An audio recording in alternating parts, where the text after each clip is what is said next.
Hello and welcome to Dev Talks. This is Adi Achin. Today I have a hero with me, a real Indian hero, Air Vice Marshal Suryakant Shafikar, Ati Vishesh Seva Medal, Shaurya Chakra. For those of you who do not know, the Shaurya Chakra is the third highest peacetime gallantry award in India. He retired as the Senior Air and Administration Officer of the Maintenance Command. He was commissioned into the Indian Air Force in the Transport Wing, and during his service, he has flown various different kinds of aircraft for up to 7,000 hours. An alumnus of the Defense Services Staff College, Wellington, he's also a qualified flying instructor with having half of his hours as an instructor itself, that is 3,500 hours. He's an expert in air maintenance and specializes in the Himalayan region and its operations. He has executed landings of an N-32 aircraft in Daulat Beg Oldie, which is the highest landing ground in the world at 16,700 feet. Apart from that, he's also conducted landings at some very important other landing strips that we've got facing the LAC called Neoma and Fukche. He has vast experience in terms of disaster management. And the other day, actually, the Air Vice Marshal was telling me that he was also responsible at an operational bid for the relief that was sent to Nepal after the earthquakes. Thank you, sir, for joining me today to tell your story about your time in the Indian Air Force. Thank you, Adi. Thank you for calling me. It's a great pleasure to be with you. I'll ask you a question as to how did the thought of the Indian Air Force begin with you, sir? Was it something that you wanted to do as a child, or was it something that you decided to do as a young adult, or how did it go by for you, sir? Yeah, normally the answer to this will be yes, I was damn interested and I was very attracted to aviation. I used to see aircrafts in the air always. For me, the story doesn't start like that. It's quite different. To tell you the truth, I was a kind of an outdoor boy from a small town, Nagpur. Now it is not anymore small because a lot of political bigwigs are from this city now. So, born and brought up here, did my graduation in science from here only. And coming to the aviation part, you will be surprised to know, in Army NCC, in junior division as well as senior division. So the interest was in defense forces, yes, you can say. However, it was all army all the while. When I decided that yes, I want to join the defense forces now, so I had to go through CDSE, Combined Defense Service Examination, the written one, and thereafter the SSB. So when the time came to fill up the form, I filled up naval aviation as the first choice. Let me tell you.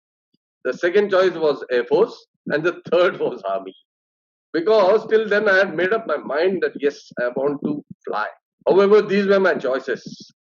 And as I cleared the exam, cleared the SSB in the first go, and then my merit was there in naval aviation, as well as in Air Force, as well as in Army. Somehow or the other, what went to my mind, I don't know, not very sure. Partly my mother, she was damn attracted towards Air Force. She used to tell me always, maybe that, but my choice was naval aviation. Still, I selected Indian Air Force, and that is how you can say my journey started. So it has been kind of a, we keep talking about destiny. I am very the term which I am going to use, I have picked up now. But now when I look back to my life, I find that has been coming to my life time and again. And that is, everybody believes in destiny. Yes, you do what you want to do, but finally, what is destined comes. Not that we stop working. But what I learned through my own experience is that destiny is not matter of chance. Destiny is matter of choice. So destiny, yes, definitely, it has got a role in your life, but the choices you make also do matter. That is what I will like to say right in the beginning. As a young cadet, sir, any wish to fly any particular aircraft at that time? Yaar, ye chalana. No, not at all. Not at all. You'll be surprised to know I have never looked up in the air with awe, looking at an aircraft. There was no major attraction as such. Okay, but somehow after graduation, I got that feeling, yes, flying, I'm meant for flying. You know, for appearing for Indian Air Force flying, you have to go through a exam known as PABT. That those days it was pilot aptitude and battery test, they used to call it. So it has got what today's boys and girls do very well, the kind of a video game. Okay, you move that joystick left and right, the dot moves left and right, you move it forward, back, that moves up and down. However, this was practical, but there was some theory thing also, in which they showed you aircraft coming towards you, going away from you, and some instruments and all. And I had never seen a backside of an aircraft. So when I came to know that there is something like this just 3 to 4 days before I had to report for interview. Now I was in a fix. I didn't knew nothing. So there was a boy, a friend of mine, who was in NCC Air Wing. So he came, drew a lot of instruments, explained me what is altimeter, what is. I still remember that day very vividly. Altimeter. That was the first time I was introduced to the instruments in the aircraft. Anyway, entire train from here to Mysore, I did my SSB in Mysore. I kept solving those numericals which he had given. That altimeter is showing so and so, the artificial horizon is showing so and so. So left, aircraft is going left or right, climbing or descending. All that I did. And the best part of the whole this gimmick is, if you fail once in PABT, in defense forces you cannot fly. It's over for you. I didn't know that also. So maybe that helped me. So I was not tense first. So I said it will be one of the. So that is how I was introduced to flying. Actually, I was nowhere closer to flying. That's why I say I made my choices. And yes, they reached where I had to. The PABT seems to be a once in a lifetime opportunity. You miss it, you miss it. Simple as that. Yes. Very, so you would have flown a variety of aircraft during your career in the Indian Air Force. Which one was your favorite? And any particular mission that you would remember, apart from, of course, the landing ground operations that we will discuss later, but any particular memorable incident that you'd like to relate to us? Yes, here also I am quite different from others. You know, these days boys and girls get attracted with aircraft which have got a lot of instrumentation. The panel, the cockpit full of panels, switches, and automated thing. Our time maybe would have been different, or maybe we got that, so we enjoyed it the most. I flew quite a few aircraft, as you have said. So in training, we flew what is known as HT2, piston engine aircraft, tail wheel aircraft, a very famous aircraft, very nasty one. Okay, it's like you want to learn horse riding, and they put you on a most dicey horse. It's like that. That aircraft used to swing. You know, on landing, when you touch down, it had its own mind. It may swing twice and again get into the same direction, or it may swing 180. And where your direction you have landed, you are facing opposite, and quite embarrassing. Let me tell you that. So that was our first aircraft, HT2. Moving from there, we flew Kiran, a jet trainer. From there, I selected transport, so I moved on to Avro, a very, very nice machine, very obedient, beautiful machine. In that training, I was first in flying, maybe because I liked that aircraft well, and my instructor was pretty strict and quite a nice person as far as teaching went. Then I was posted to Far East, you know. We had to search for that place on map. My entire family tried doing it, but we couldn't see that place where its name is Chabua. You know, this place is somewhere in between Tinsukia and Dibrugarh, Far East. You can't go. It's quite. And I flew an aircraft, Canadian aircraft, a single engine transport aircraft, the only one in Indian Air Force. Name as Otter. DHC-3 was the specification. Otter. Basic aircraft with basic aerofoil, minimum instrumentation, and you know, there is a term, seat of pants flying. We did that. Seat of pants means exactly if you start feeling that itching feeling when you are coming towards closer to the ground, then your seat of pants tells you now is the time to put her down. So it was literally that flying. And it was in East, beautiful countryside, yes. Excellent people, challenging flying in the hills, very short runways we used to land, 3,000 feet and less. And it was a beautiful aircraft. But again, it was a tailwheel aircraft. So it did the same tricks what our first aircraft did. But this was slightly better, you can say. It used to behave much better. And this was the only aircraft where we flew single pilot in a transport aircraft. That was the only one and the last one. So it was a excellent and one of the best 10 years of mine. That is the place I got married also. We had three different squadrons there. Hmm. You know, a fighter, MiG-21s, a helicopter, and a transport. And the camaraderie between us was phenomenal. And my boss was Group Captain Karyappa, who retired as Air Marshal Karyappa. Now he settled in Kurg. From there, I moved on to a very, very chaotic place, Agra, on a on a very fast machine as compared to my previous one. That is AN-32. It's a Russian machine. Okay, very versatile again, excellent. Inducted somewhere in I think 83s, 84s, still flying very well. It's a backbone of Indian Air Force transport fleet. And all my things which I've done, ALGs you mentioned, it's all on that aircraft. It's a beast. Short takeoffs, short landings, can land in very high temperatures, can land in very low temperatures. It's a wonderful machine, you can say. Made specially and specifically for India. Their original N was N26. We got it converted to N32 by shifting the engine upwards so that it can do short takeoffs. It can land at short fields. So it was kind of a tailor-made for India. That is why it was so successful. And a lot of power, and it used to run out of hands. For me, it was quite a change, because from a very slow speed aircraft in Indian Air Force, I came on to a very fast aircraft in Indian Air Force. At that time, Sri Lankan Ops was on. So I baptism by fire. So went to Sri Lankan almost all airfields. Thereafter, from there only we did Operation Cactus in N-32s, because it was launched from Agra. Then moved on, went to instructor's course. We call it FIS. From FIS again came back to N-32 units. Now as an instructor. So that role was different. From there to staff college, and then landed up in Chandigarh, the most happening place for transport fleet in Indian Air Force.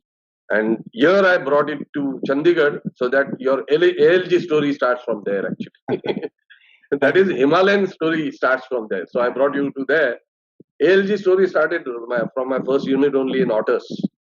But Himalayan adventure, you can call it, starts when I landed up in Chandigarh after my staff college as a flight commander. The year is 2000. Sir, these, of course, as you mentioned, we're going to talk about these landing grounds.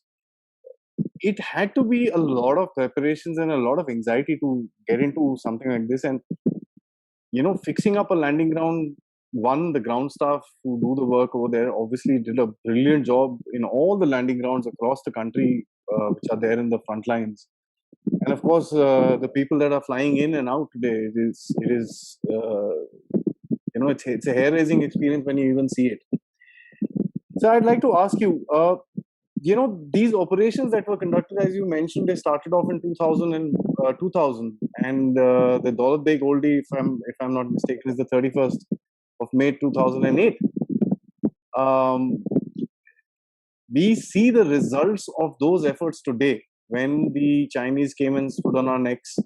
Or let me rephrase that: when the Chinese came and tried to stand on our necks in Ladakh, and we were able to actually use those areas to our advantage.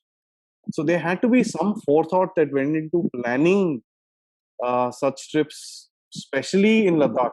I'd like you to explain to us, one, how was this whole preposition brought forth to yourself? How was it done within the squadron? What were the preparations? And of course, we will talk about the actual missions. But how did the whole story span out, sir? To take you straight to DBO will be not correct. So I will take you step by step. Yes. In that, I have told you already, I landed up as flight commander in 2000 at Air Force Station Chandigarh. Okay. It is it is a aerial bridge to northern sector, you can say. Everything which reaches Leh, Ladakh region is going from there. So in 2000, when I went there, actually DBO didn't start in 2000, it started in 2008 only. But 2000 I mentioned for a reason, because again, destiny and choices starts from here. Okay, so the second or third incident now comes now. In 1999, you are aware Kargil war. That time we couldn't use the Kargil airfield because it's very close to the line of control with Pakistan. Very, very close. So when I took over as flight commander, April 2001, I was told restart that airfield. So a lot of work was to be done. A lot of work was done. Resurfacing. There was a kind of a nala kind of a thing. Over that, you had to make a bridge, strengthen it, and all that. And this airfield is around 10,000 feet plus, and it's kind of a bowl. In Ladakh region, everything is surrounded by mountains, and they are mountains. Let's say you from Mysore, me from Nagpur, we only can imagine that, right? Because we have seen hillocks. Okay, they are 20,000, 22,000, 25,000. That's a mammoth. Anyway, so Kargil is like that, and it snows quite a bit. Army did a good job. The runway thing was done, everything was done, and in April 2001, I went and landed there as a trial landing. It was successful on a N32. However, few more works were to be done, so time passed, and almost in Feb 2002, it was decided that we will inaugurate that airfield now. So my bossman was with me on board, and we went towards Kargil. Unfortunately, things went wrong, and my aircraft was fired upon by Pakistani missile. My right engine was on fire. We controlled that fire, hugging the hills, mountains. Somehow flew for 31 minutes and landed the aircraft at Leh. Now, this is also another first. Nobody earlier had done any single engine landing in that area for flying for 31 minutes. Choices were made by me again, not to land at Kargil on single engine, continue land at Leh, and it worked out well. And in any other organization, something goes wrong, then you are in a inquiry session. So court of inquiry followed, things followed. But here, what I had always learned as a middle class family member, be honest, speak the truth. My mother used to always tell me, and as a youngster, we laugh it off, such things. But here was the time I understood, yes, speaking truth is very important. I spoke the truth, and things went off well. I got a break for some time. Anyway, that is not our subject today, so we will leave it at that. Why I said choices I made. I made a choice to be honest, truthful, say yes, if mistake is done, move forward. And Air Force was very kind and well-hearted. Always has been good for me. Continued and moved to Agra as a group captain now. This when happened was I was a wing commander. And that time I had seen the area now. So I used to do over DBO, drop the load by parachutes, open the rear door, drop it. So I had seen that area. I was very conversant, but because this happened, I took over again as flight commander, and within 4-5 months, I moved out. Now I was promoted to the rank of group captain and took over as chief operations officer at the largest airbase, that is Agra. It was a wonderful tenure. I had a very satisfying tenure because I could induction of your air-to-air refueler (FRA) was done during that time. Then we had a first, squadron coming there for FRA. A lot of work was there. Moreover, I started a course known as Transport Combat Leader course. Earlier, there were only Fighter Combat Leader and Helicopter Combat Leader. So I take say that I was involved quite a bit because I had to restart something new. Because earlier it was thought, why transport requires combat? Why I'm telling you the story is this thing of transport fleet importance in combat was always back of my mind because I had selected this branch as mine. Okay, that is had gone to the level of making this ALGs reactivated. That is why I'm telling you. So this TCL course, which was held first, I gave them the project. End of the course, there is project. So I gave them project of nuances of landing at DBO. 43 years, nothing had happened there. I had somehow got fascinated with that activity, you can say, or I said there is a lot of strategic importance of this place. As a flight commander, I used to go there, so I knew. So here I was, because of Kargil, I was on back foot a little bit, but anyway, I got this study done. And again, make your choices comes once again. As Kuagra, I was posted to in East once again. Hmm. I had already done 2 tenures, almost 7 years I had stayed there in Otters and AN-32s. Now I was posted as commanding officer again. So somehow I felt now this is not very well done. So I just represented my case. HR, well, everywhere HR is safe. So with us also it is safe. So normally people don't do such things. Okay, but I have a habit of that. If I feel I have that feeling, what I'm representing is correct, I go ahead. I don't hold back. Choices once again. So I made my choice. I put in an application, said no. I have done enough in East. Post me somewhere else. Let me get operational some other area.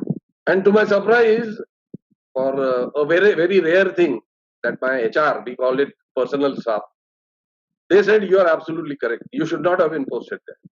So there were no thrill bomb. I was very happy. Came back to Agra, but my bossman, we call it AOC, Air Officer Commanding. He was a very nice person, gentleman. He told me, why you keep doing this?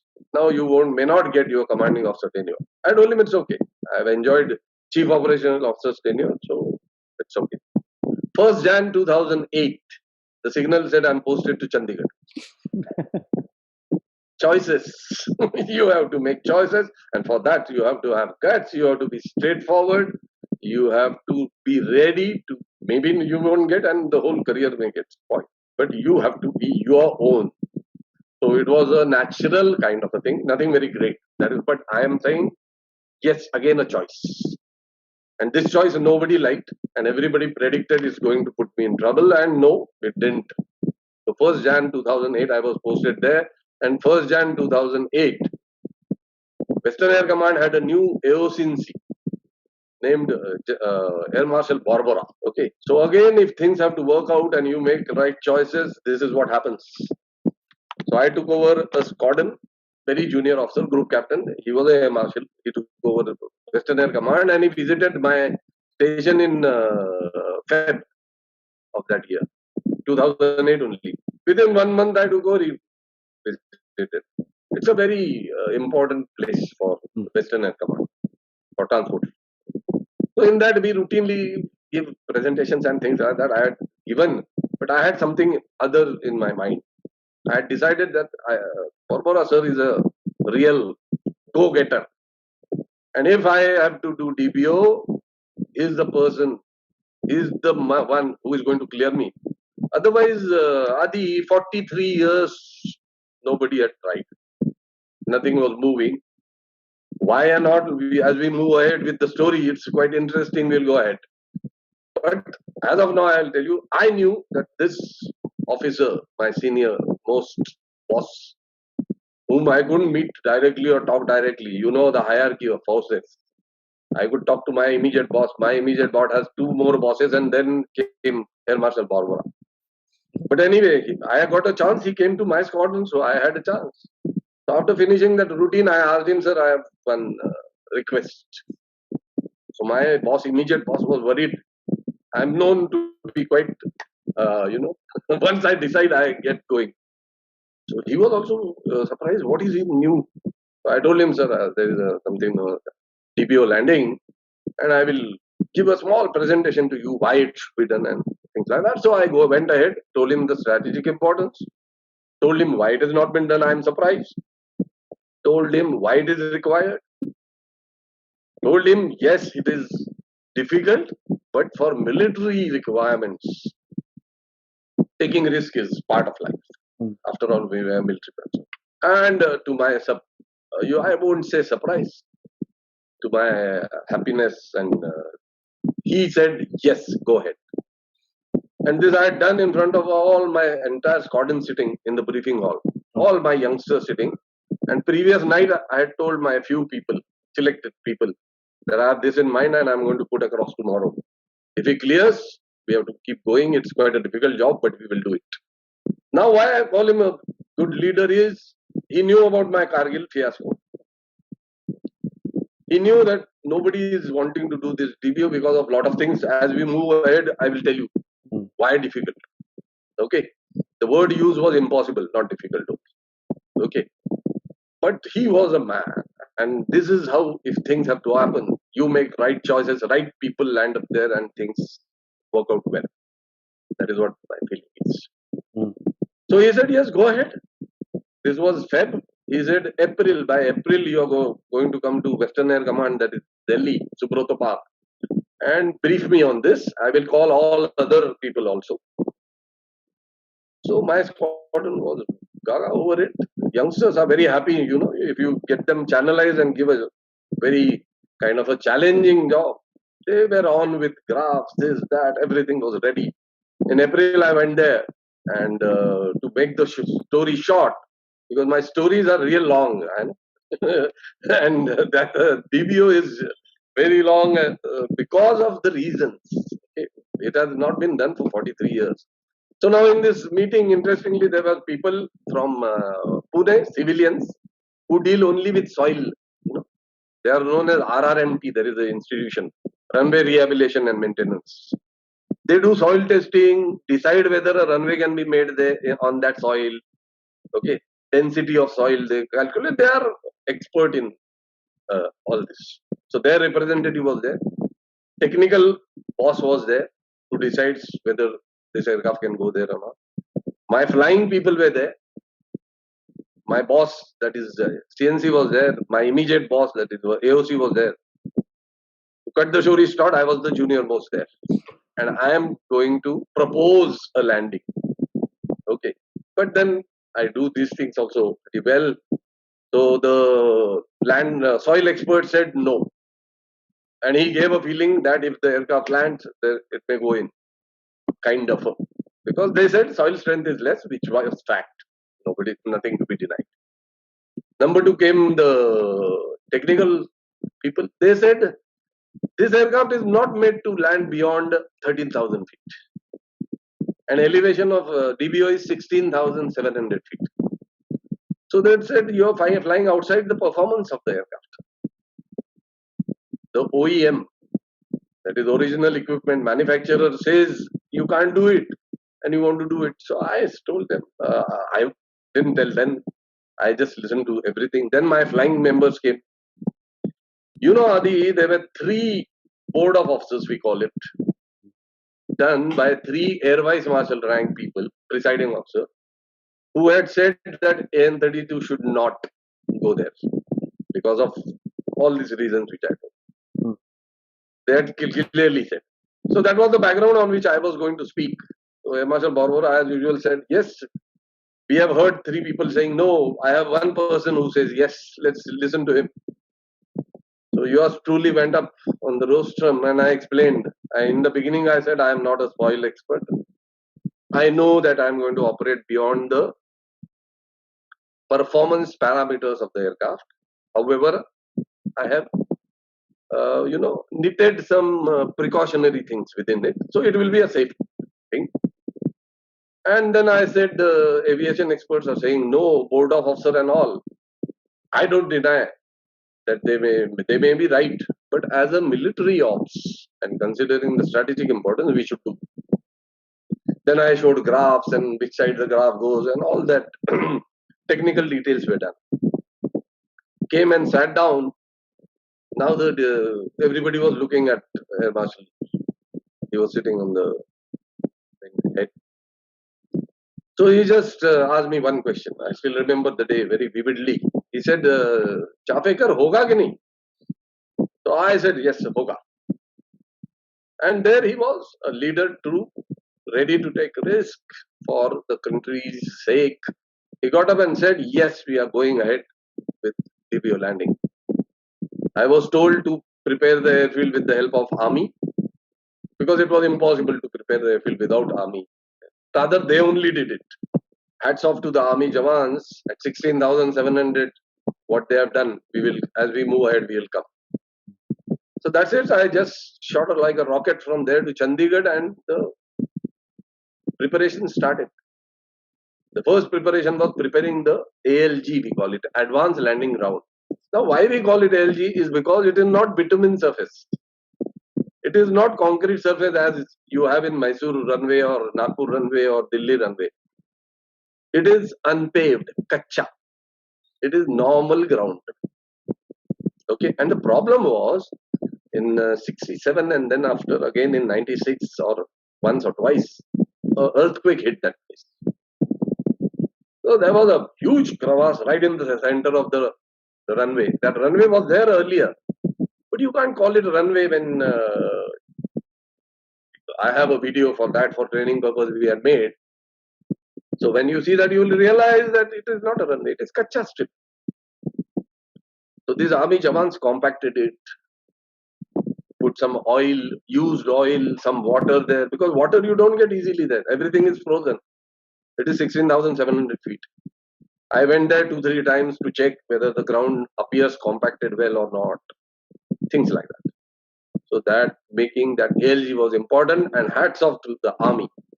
And General Bharadwaj, I still remember, wonderful person. If General Bharadwaj and Air Marshal Barbara were not there, decision making would have been very difficult. Proposal I had given, planning I was doing, execution was to be done by me. However, somebody from top had to support me, yes, go ahead.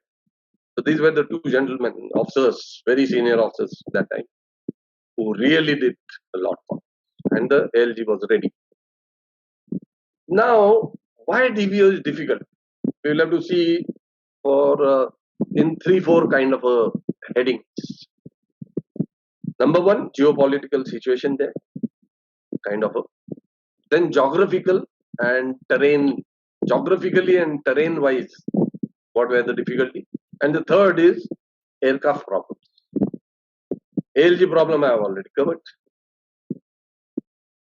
So the first one was China, from China, line of actual control. Now China is LAC, okay, and Pakistan is LOC. Actual control means it's now almost everybody knows after 2020 what is difference between LAC and LOC.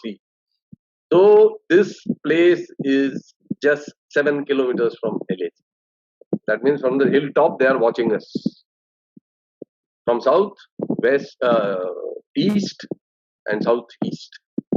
6, 6, 7, 7, 10, 10 kilometers, and Karakoram Pass is, as the crow flies, just 13 kilometers.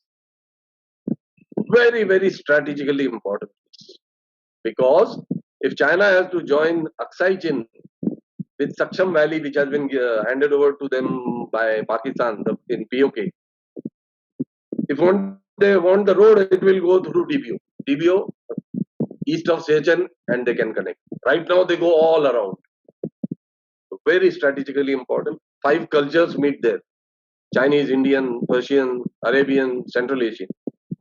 So it's a very important place for this world, you can say. It's known as rooftop of the world. That is how things are working there. So very important. And we have been, as Indians, very Pakistan centric. You will agree with me. Hardly anything we did that side. And this I am talking about 2008.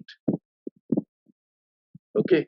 So not very politically, there was no much of support, you can say. The governmental support was not there. However, we didn't require government permission. Let me tell you a fact. Army was making the ALG flyable. Indian Air Force was clearing me to land. That's it. It's a tactical activity. So there has been a lot of halla and newspapers that government didn't give permission at all. According to me, government, there was no requirement of asking permission. Anyway, besides, with these two leaders, things worked out very, very well, and we continued. So that was one thing. And China, it is our land, that is our ALG. However, China was kind of bullying us by saying, don't dare not to do this, that, political pressures, all that. Anyway, now geographically, that place is very, very difficult. It's kind of a bowl. When I show you a picture or so, somewhere, you will be able to see surrounded by mountains of 22,000, 25,000, 23,000, like that, and land, flat ground, plateau kind of a thing in Himalayas are very small, hardly any. So you can say bottom of that bowl is the ALG, and all the sides are what we call is mountain ranges. So it's like a kind of a, you enter, then you can't get out. And if you have engine failure or something, then it's further difficult. You have to find some routes and things like that. So difficult proposition basically. Very high winds, unpredictable weather, temperature minus 50 degrees, elevation 16,700, lack of oxygen. So the difficulty level was pretty high. Okay. That is why, and there is no aircraft in the world which is made, which can land at 16,700, switch off its engines and restart engine. No engine, aircraft engine can start beyond 13,500. 40% oxygen is less at that place. That is the issue. Terrain-wise difficult, geographically difficult, plus I had one incident in Kargil. Pakistan lug out one missile. Here, though, we are just 6 kilometers away. So I am again very close to LAC, like I was last time very close to LOC. So geographically and terrain-wise difficult. Last but not the least is aircraft. There were so many limitations of aircraft which we had to cross, the performance limitation, okay? Because aircraft are not meant to be landing at 16,700. Nobody makes such aircraft. Why they should make? There are no such airfields anywhere other than China and us. Yeah. So when we had asked OEM, they said, no, don't attempt like this. So what all was difficult? Number one, once you have committed to land, you have to land. Because you can't overshoot, because then you can't climb over because of the mountains around. Secondly, you can't switch off the engine. If you switch off the engine, then it won't restart. So you have to keep the engines on. Then when you land, the landing speed is going to be very high. True air speed we call it. Yeah. Because of rarefied atmosphere, the speed is very high. So if I land at Chandigarh, suppose at 220 kilometers, here I am going to land at 280 kilometers. So the tire limiting speed crosses. Last not least, it is a kacha airfield, so braking action. Such was the, and if engine failure or something takes place, then we had it, because you can't start the engine. So it was a risky thing, but militarily it was very important and strategically important. So we may have said, we will go ahead. Now I practice all this at Chandigarh, because 1 or 2 times I tried practicing over DVO, and Chinese intelligence agency was gaga over it by that, why this man is selecting undercarriage. When you drop from air, you don't have to select undercarriage down. Such was their observation. You can imagine how much interest they were showing. So they had some inkling that there is something being planned, but it was kept pretty secret. Only 3-4 guys knew about it. So everything was put in place, and 31st of May was the day which was decided to be there. So my boss was there, leading from front, not troubling us by being in cockpit for sure. He traveled as a passenger, okay, and he was sitting on a normal seat, but he wanted to be there because he wanted to be morally giving us a support. What happened very early in the morning, went there, took only the minimum fuel, because landing at those temperatures, and we decided not to come back straight, but land at twice, so that lesser fuel can be taken. Because we were doing first time, we didn't know how much load can be taken, how much load can be brought out. All, you are going something out of performance graph. It is difficult to predict what is going.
at around 6:05, 6:10, that historic landing was made. Deceleration was slightly bumpy, you can say, because it's a kacha field.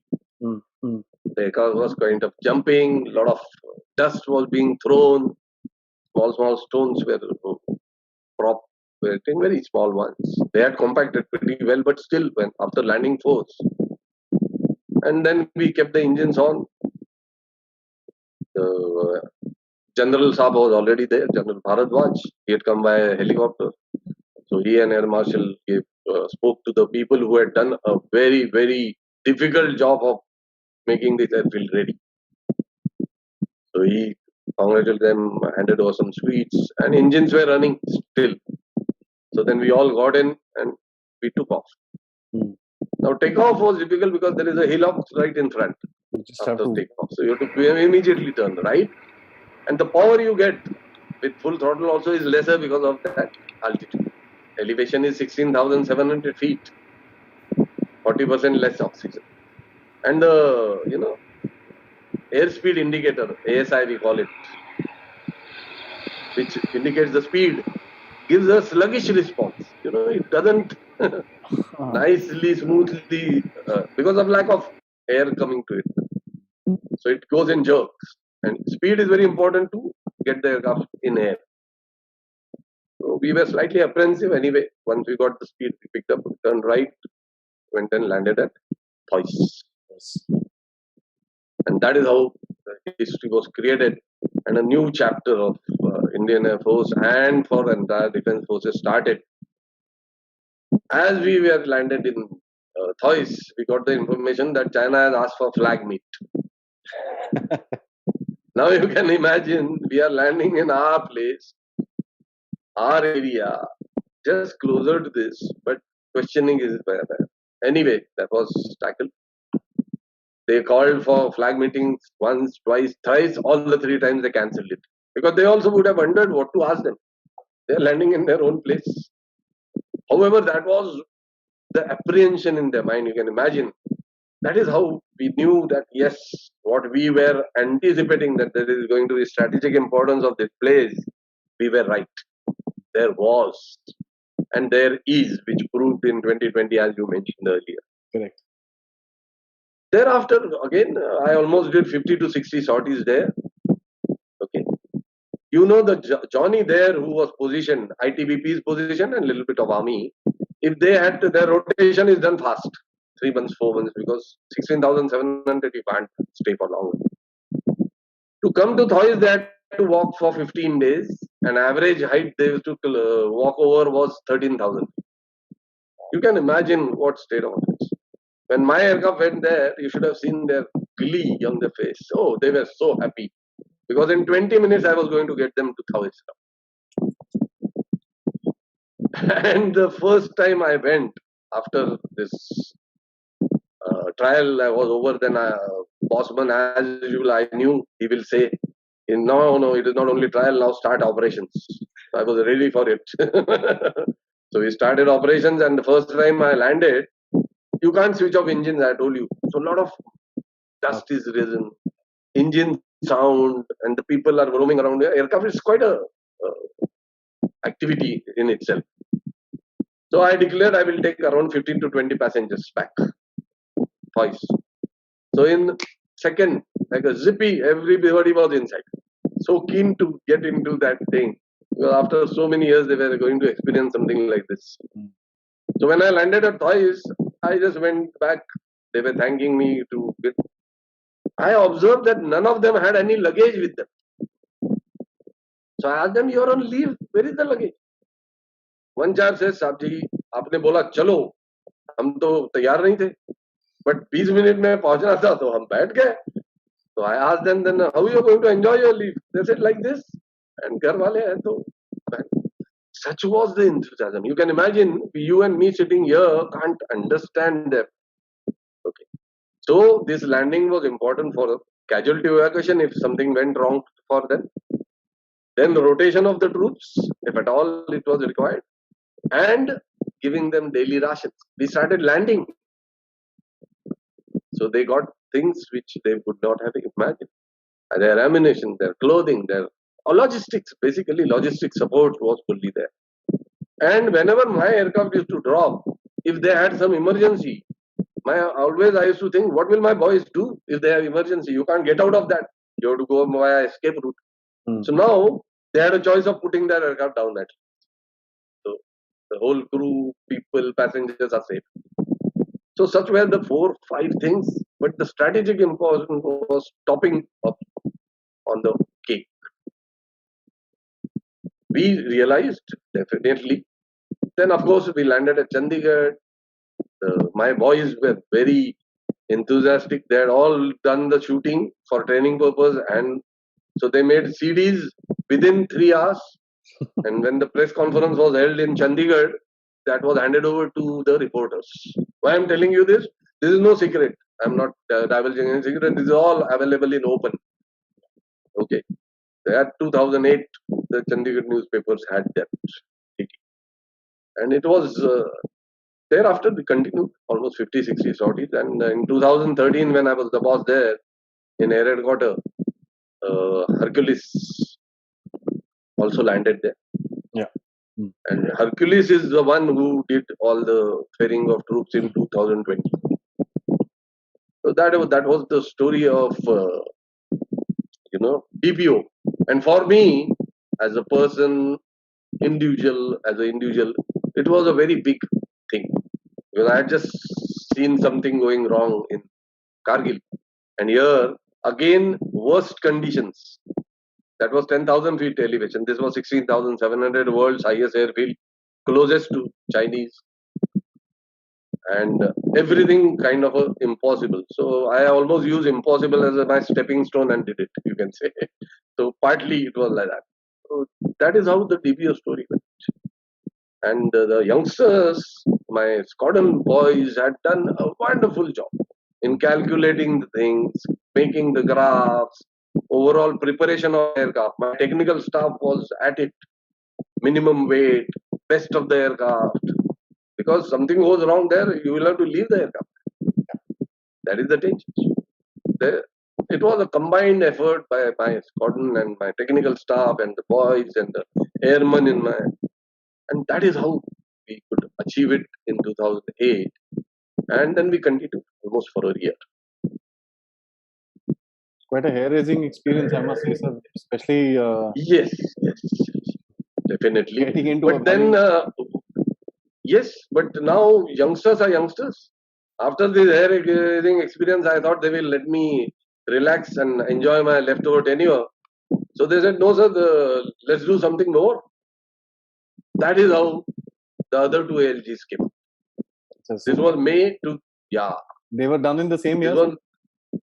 That's what I'm saying. This was May 2008. In November, I was at Phukche. Now, Phukche is in the Indus Valley. Okay.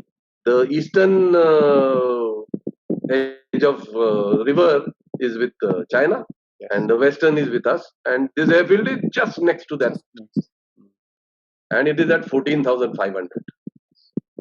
So, commonality, again, high altitude, elevation, kacha, unpaved surface, very close to line of actual control. So all the things were same, but here I had little bit maneuvering area, Means I could freely fly the aircraft one side of the runway, because other side you will cross the LS. But now here we had taken permission from government because it was very close and kind of a diplomatic things, and the works were coming in. It almost took 3 months for the permission from government. That is why we went in November. And whole Chinese army was standing next to the river, watching, looking at us. I told my boss, maybe they think we are fooling them, that we're just making one overshoot and going and not landing, so they are watching us. I said, let them. So with all their people around in that full bank covered, they were watching. We landed. Again, turn around, it was kind of a trial landing, showcase it. Neoma is another one, so, of course. Yeah, Neoma story is different, If you go from Chinese side, if you have to want to enter India, it's through Indus Valley, and then there is a one valley goes via Neoma to Leh. And in that area, Leh is the only place, isn't it? Most important place in Leh. So to protect Leh, we thought we should have some airfield in between, so that if something tomorrow goes wrong, we should have our people positioned there. So in Neoma, we found a flat place. So that searching for a place was also my job. Then getting the planning. So there we around 6,000-7,000 kind of a runway we could make. Again, same thing. It was 13,500 elevation. Then again unpaved surface. This was slightly away from LAC. It is around 20-22 kilometers. So there I landed on 19 September 2009. So Adi, in you can say 17 months, 3 ALGs which have not been touched upon since independence, before independence, you can say. Only one odd landing was done for something or the other. Not the runways were not done. Nothing. Neoma, though we made a thing, but and Neoma problem was there. It is next to a river, so it's all sandy. So we had to use a cement-like compound also to make it a little bit firmer. Other two places it could be just compacted. Here it couldn't. A lot of work happened. So there also we landed, and so 17 months, 3 airfields, and all three strategically are very, very important, which we realized in 2020. Now I have heard newspaper somewhere I read very recently that Neoma they are planning to make a kind of a full-fledged. Very soon they will have aircraft there. That was some talk, but it's a place which is difficult. People keep asking me why are they not making it bitumen surface or cement. The answer is there are no roads. How do you take the material? DPO though is impossible. Now that road has been made, which we discussed, which created a lot of problem for China. China started thinking now though they have made road also, but that this way these 3 LGs have made a lot of difference there.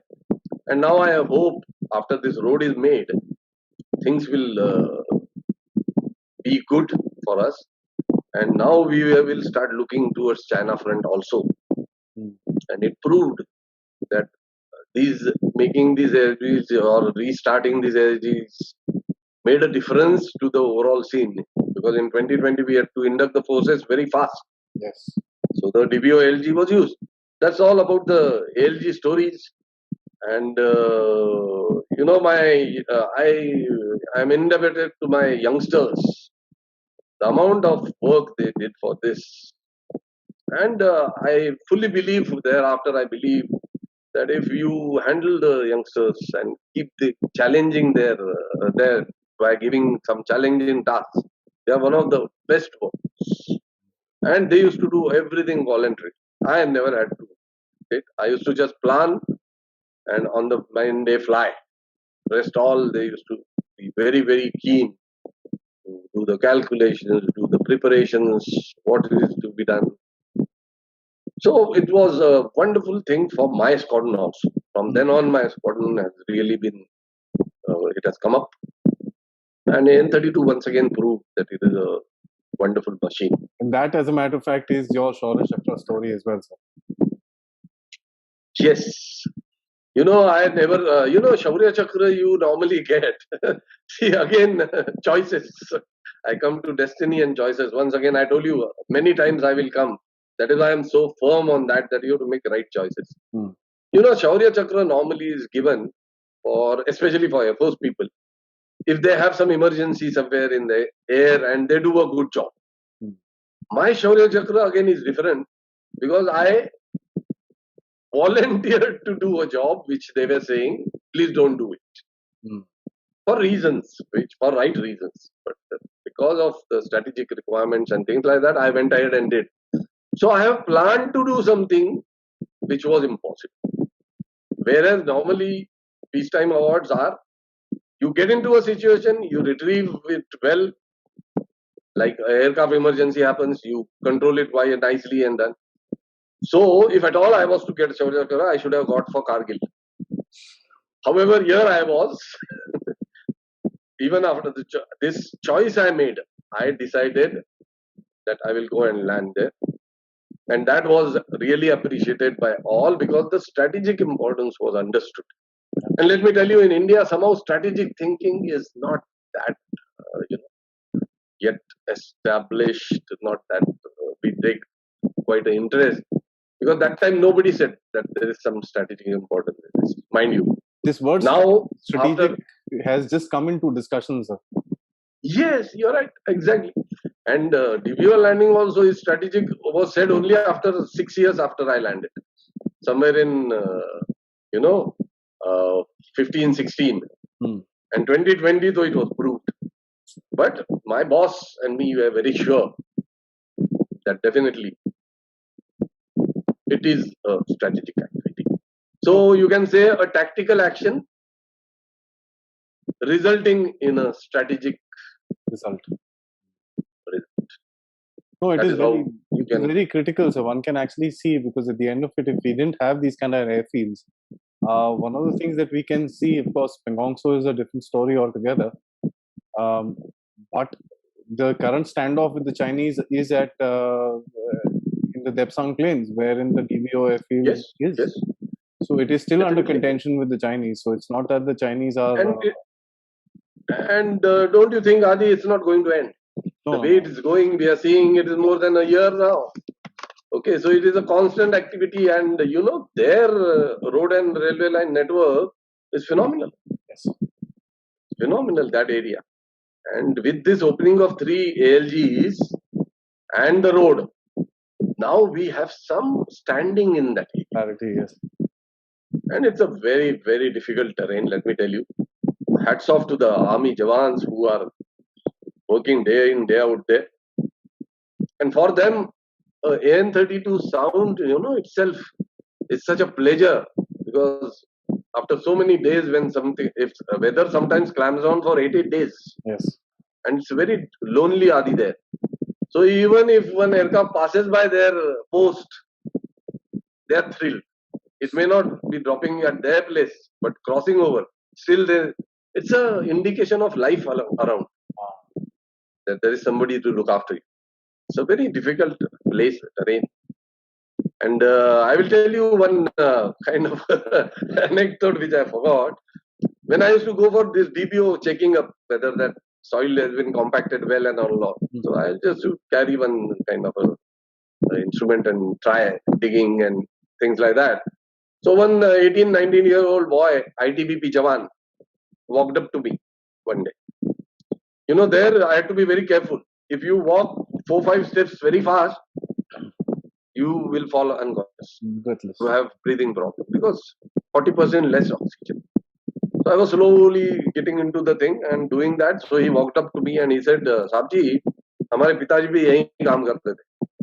So ये बहुत बार आके check करते हैं लोग. अब वो बड़ा जहाज कब ले आएंगे? आप बड़ा जहाज वाले हो ना? So he's such an innocent question it was, because you can imagine that boy has to walk 14 kilometers, 14 days to reach the first base. So it made me very, very kind of a sentimental, you can say.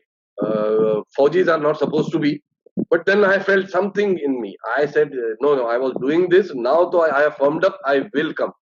Whether it continues or not is a different story. So I told that boy, okay, I said हम आएंगे और जरूर आएंगे, और हम जब आएंगे तो आप ये कोने में खड़े रहिएगा.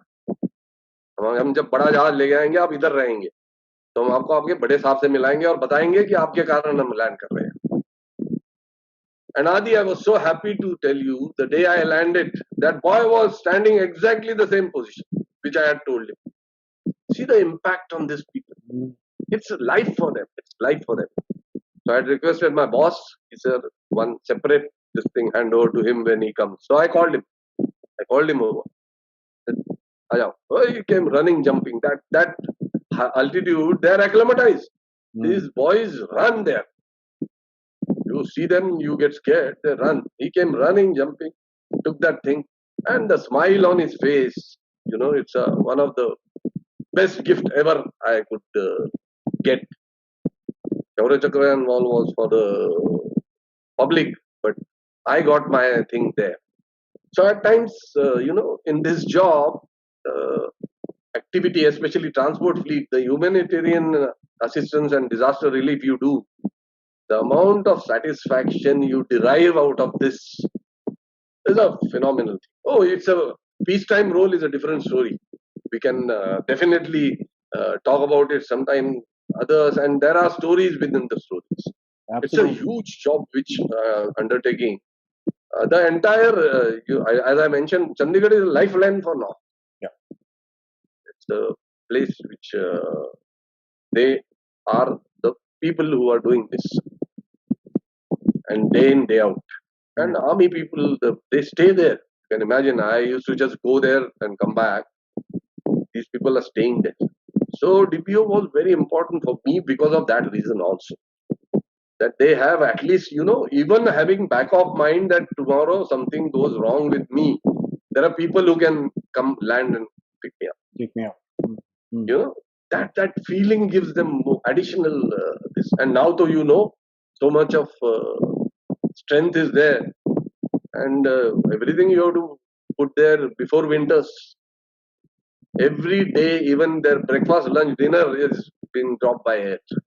So it's a lifeline. It's a lifeline.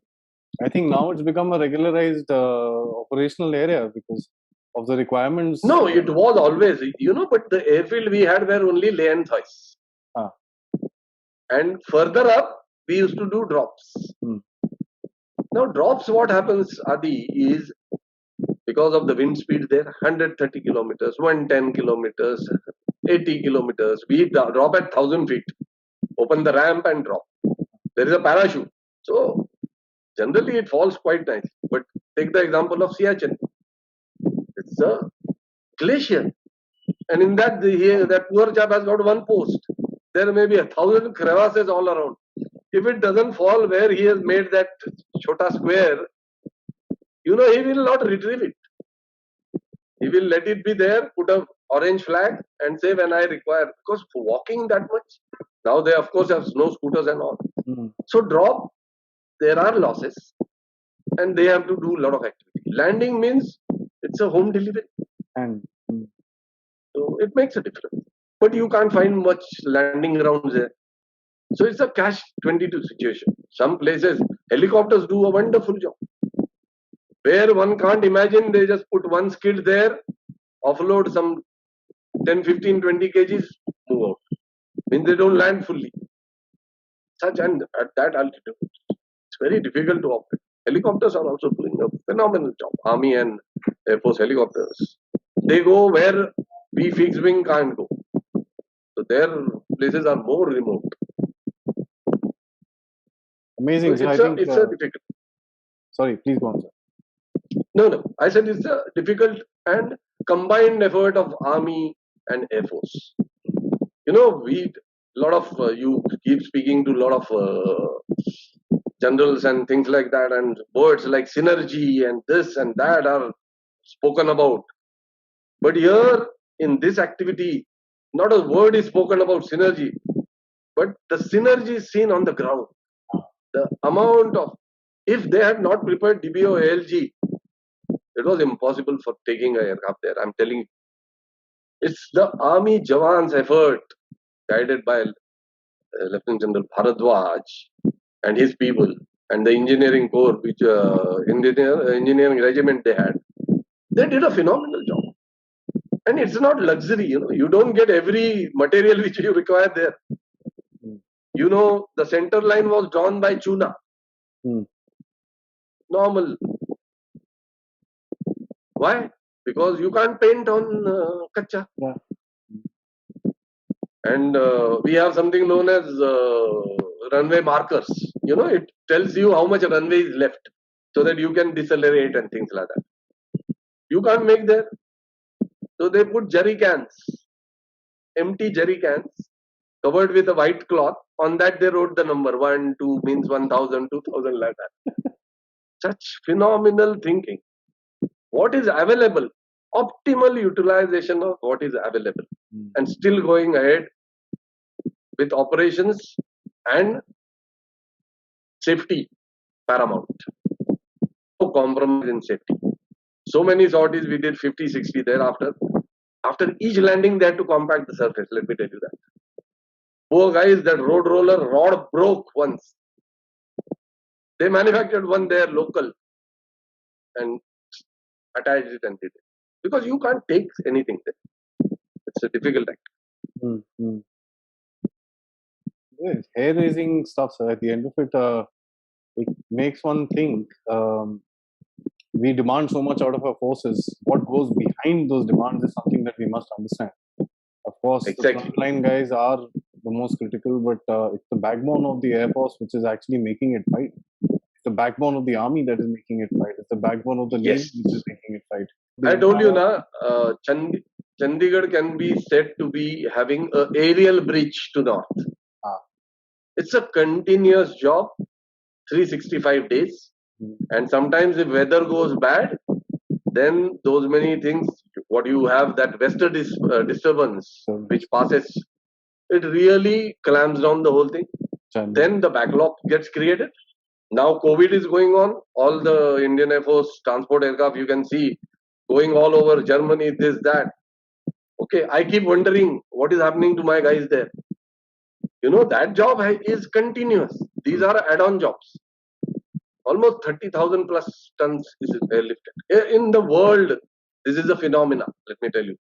When as a chief operation officer of Agra, his ambassadors and all other senior officers of other air forces used to visit us, and when I used to brief them about the air maintenance part, they used to get shocked that something like this in the world is happening. It's a phenomenal activity. It's worth seeing. Chandigarh, one day in Chandigarh is a phenomena, let me tell you. The activity starts 2 o'clock midnight. That's why I said peacetime task of Indian Air Force is worth its own to be measured in gold. It's a phenomenal job. And let me tell you, Army also is involved in that because the entire loading is done by them. So synergy, we keep talking. On the ground, when you see synergy at the lowest level, you feel very, very happy. I've got best of my friends in Army who were there with me in that area. Because the bonding which you create is a very different bonding. Wonderful, sir.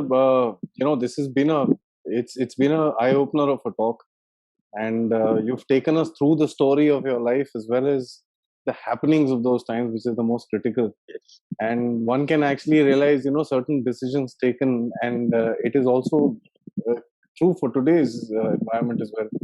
A decision taken today could actually hamper or augment our operations in terms of our very true. Two best friends on either side of our borders, probably a decade down the line. The Chinese always are going to have plans. They're not going anywhere anytime soon. The Pakistanis are, okay, fair enough, been reduced to a nuisance, but at the end of it, a nuisance can also become a pain. So there has been a lot of work which has happened, and thank you so much for actually taking us through just probably a part or a segment of work that has been done to augment the line of actual control. But that particular segment, if I would, I'm not trying to demean it, but that particular segment which was done at that point of time may seem very, very small. But in today's environment, especially after the May month of last year, that segment became from this much to a scope which was actually changing the You're absolutely right. geopolitics of the entire world. So thank you so much, sir, firstly for what you've done, and thank you so much for joining me today and sharing your story. I will obviously be disturbing you more and more for some more stuff, because during your talk I could think about some other things that I want to talk to you about.